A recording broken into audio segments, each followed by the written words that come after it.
This is Peter Frampton, and you're watching loudguitars.com. Hi, this is Pamela Ashton, and we're here at the IMAX Theatre in Montreal for the world premiere of Frampton-Comes Alive. Peter is going to be joining us soon, and if you pan around the room, you can see that there are a few people waiting for the meet and greet, and it's very exciting. The tension is palpable. Lots of old and young fans. It's a nice mix of people, and we're looking forward to covering the evening for you. Stay tuned. Well, there he is, Peter Frampton, folks. He's all yours. Enjoy.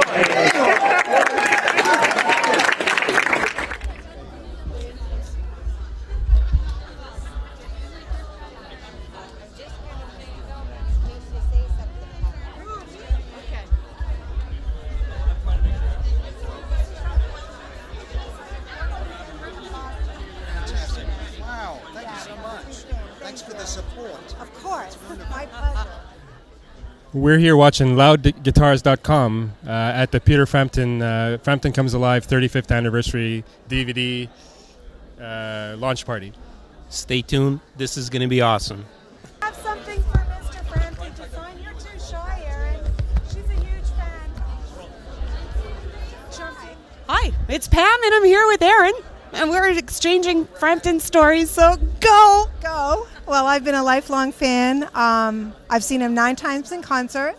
3 times last year. I went and saw this tour. Portland, Maine, my hometown, Boston, and then I flew out to Denver and saw him there too. But I've never met him, but tonight's the night. And I have had a huge crush on him since Frampton's Camel back in the day. What are you going to ask him if you meet him? I don't know, but I already asked him if I could hug him, and he let me hug him tonight, and I did. But that wasn't enough. Okay, so we have some X-rated questions coming up later from Erin. Yeah. Actually, he just seems such a nice person. Did you get to talk to him? No, I haven't talked to him yet. Briefly. Briefly, yeah. He's so cute. I've had a huge crush. He seems like he definitely has a lot of spirit and a lot of music that moves right through him. He seems to channel it. It's beautiful to watch. So I get your fandom. I totally do, sister. Thank you for talking with us. Thank you. Beautiful. Right. Thank you. Hi, we're here with Brian. He's got a Frampton story for us. Hey, Brian. Hi, how are you? I'm good, thank you. Nice to meet you. Pleasure. too. So, I actually forget what year it was, sorry. But it was the summer of either late 70s or early 80s. I got a call from a friend. Peter was playing in Florida. We hopped in our Camaro that weekend, drove down to Florida. From Montreal. From Montreal, 1,670 miles. It took us 31 hours to drive there.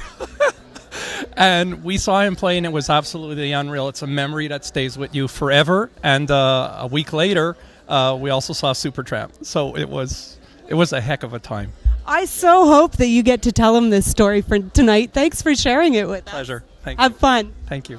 It's really great that you've come to mingle with your fans. Well, that's what I'm here for tonight. We've These been people- walking around and doing some interviews and hearing some great stories about first Oh, concerts, really? and we're going to post them. Oh, It's okay, a tribute. good. Hey, it's Pam, and I'm here with Chris. And Peter just came down and mingled a little bit and went upstairs, and he'll be back soon. So in the meantime, I wanted to ask Chris, what brings you here tonight? Well, I guess probably like everybody else, I'm here because we all got the Frampton-Comes Alive album well, I think I got a little later than most. I'm a little I was 7 years old in '77, so I got mine way late. yeah, I did too. But I mean, it was just such a seminal album, such an important album, and as a guitar player myself, we were all checking out Peter Frampton's licks. Everybody was into the voice box that he was using, and so yeah, legend. It's great to come and see and hoping to catch a few new licks off the album too, off the movie tonight too.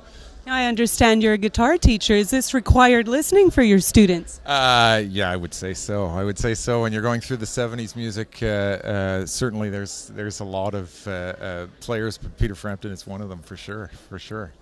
And in terms of Favorite song? You have a favorite Peter Frampton song? I'm probably like most. I like that whole album, that Frampton-Comes Alive album. I guess being cliche, but Do You Feel Like I Do was a great composition. It was a great song, and it was well put together, and that's why it has the longevity I think that it's had, really. Some songs are just absolute classics. They will never go away. Exactly, and I think they're part of our youth. There are as much memories as we have of our families and of our friends and all of those things. We have these seminal musical experiences or songs that really paint our the backdrop to our memories, and that's certainly one of them. Absolutely. I so appreciate you taking the time to talk with us. If you were going to give a little nugget of advice to somebody just starting to play guitar, what would it be? I would say shoot for the moon. Go for it. Don't limit yourself, and listen to all the classics. I mean, the things that are still around. That '70s, the time in the '70s where we're celebrating with Peter Frampton stuff, is such an important time in guitar music. And listen to good players and keep practicing. It's cliche, but keep practicing. Thank you for talking with us. Enjoy the evening, Chris. Thanks very much. Thank you. Thank you. Hey, we're here at the premiere of Frampton Comes Alive, 35 years, and we're here with Jeff and Jerry. You guys enjoying yourselves? So far, so good. Yeah. So far, it's pretty good. It's pretty classy. I understand you're missing somebody who you... We've been looking around everywhere, but we can't seem to find Mike Blackburn anywhere. Cheers, Mike. Cheers. We didn't know what we had. We just knew that we had a good record.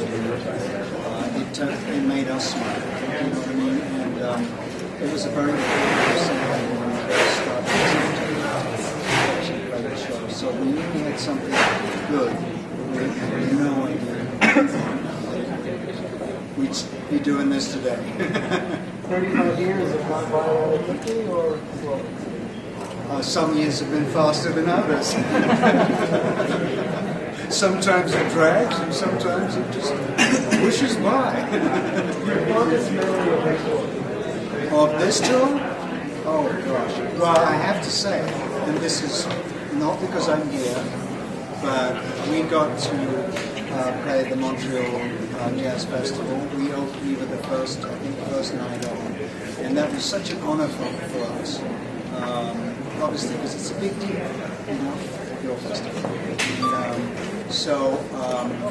And we actually had at least one track from that night. On the CD, not on the, because these were done in two other places, but on the 3 CD pad. It's very confusing. There's so many songs.